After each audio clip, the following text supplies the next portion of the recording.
है कि coal block नीलामी को लेकर के राज्य सरकार कोर्ट का दरवा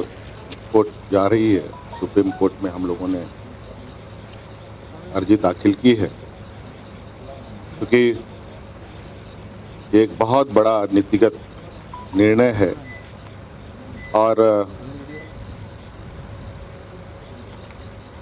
इसमें राज्य सरकार को भी कॉन्फिडेंस में लेने की आवश्यकता है, क्योंकि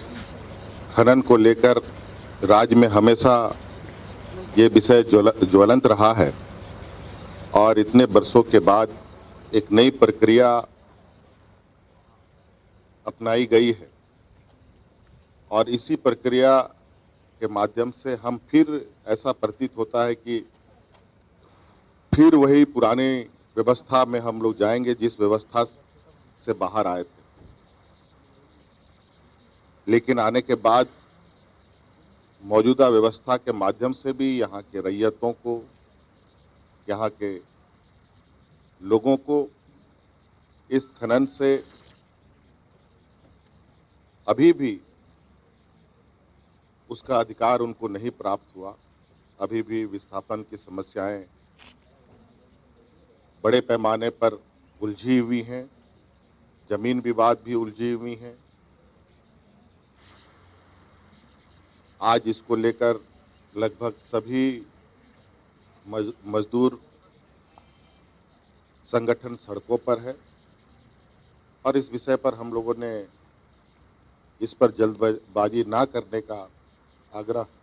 केंद्र सरकार को किया था। जब उधर से कोई ऐसा आश्वासन प्राप्त नहीं हुआ जिससे हमें लगे कि इसमें ट्रांसपेरेंसी है या इसमें राज्य को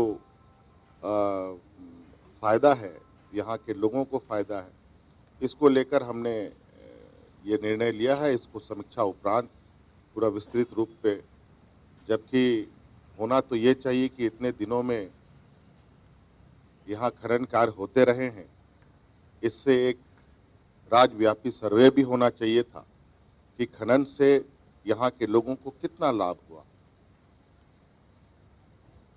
सोशियो इकोनॉमी सर्वे कम से कम किया जाना चाहिए था, ताकि ये बात पता चले कि इस खनन से लोगों को लाभ मिला कि नहीं मिला, नहीं मिला तो क्यों नहीं मिला।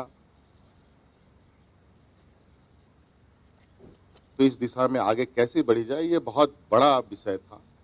और इस विषय पे मुझे लग रहा है कि केंद्र सरकार ने बहुत हड़बड़ी दिखाई है, क्योंकि पूरा दुनिया लॉकडाउन के जंजीरों से जकड़ा है और आज जिसमें पूरे तरीके से विदेशी निवेश की भी बात भारत सरकार कर रही है, जब विदेश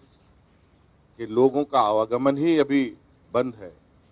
तो ये चीज़ें अभी बहुत सारे ऐसे सवाल हैं, स्थानीय समस्याएं हैं और आज के दिन में डिमांड भी, उद्योग धंधे का भी स्थिति आप देखेंगे कि सब ठप पड़ा है और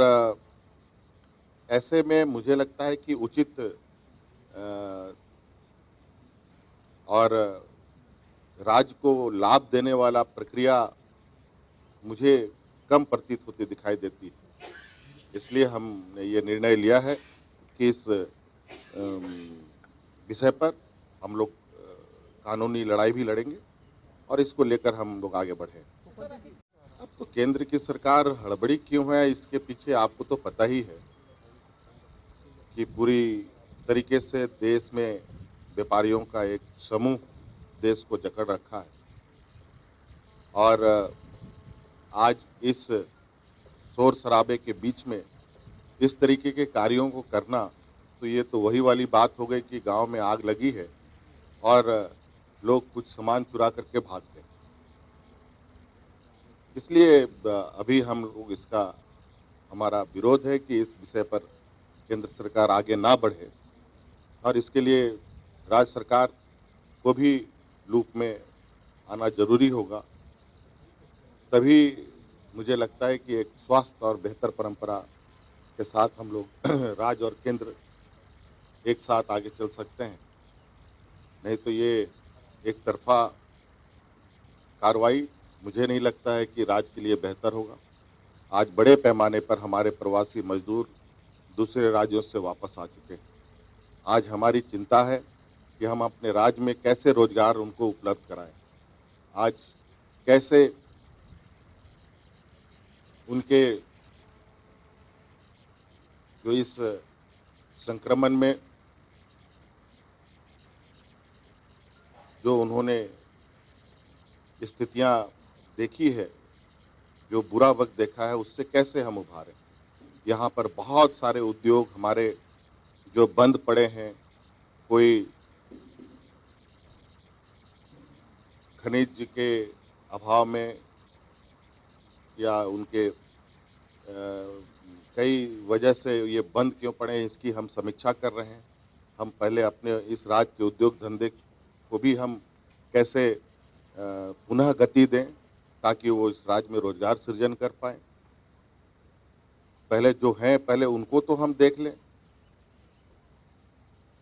ये तो पूरी तरीके से आकलन करने की आवश्यकता पड़ेगी। देखिए, इस मामले में तो आपको पता ही है कि हमने तो ये काम पहले से ही शुरू कर दिया है। ये तो इस राज्य के 3 ही जिलों की बात करते हैं, हम तो पूरे राज्य में ये कार्यक्रम प्रारंभ कर चुके हैं और अभी से नहीं, महीना भर से ऊपर हो चुका है। आज उस काम में लगभग 6 लाख के लगभग उससे अधिक लोग रोजाना काम कर रहे हैं। मुझे लगता है कि बहुत जल्द हम और इसमें गति और भी लोगों को जोड़ेंगे। जो एक लक्ष्य के साथ हमने सुनिश्चित किया है कि 10 लाख लोगों को हर दिन रोजगार देंगे और वो लगभग अभी जबकि ये कार्यक्रम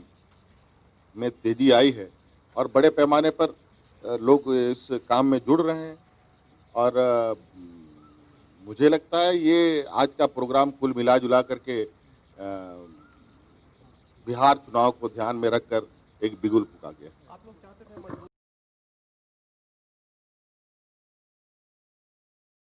सब्सक्राइब करें हमारे YouTube चैनल को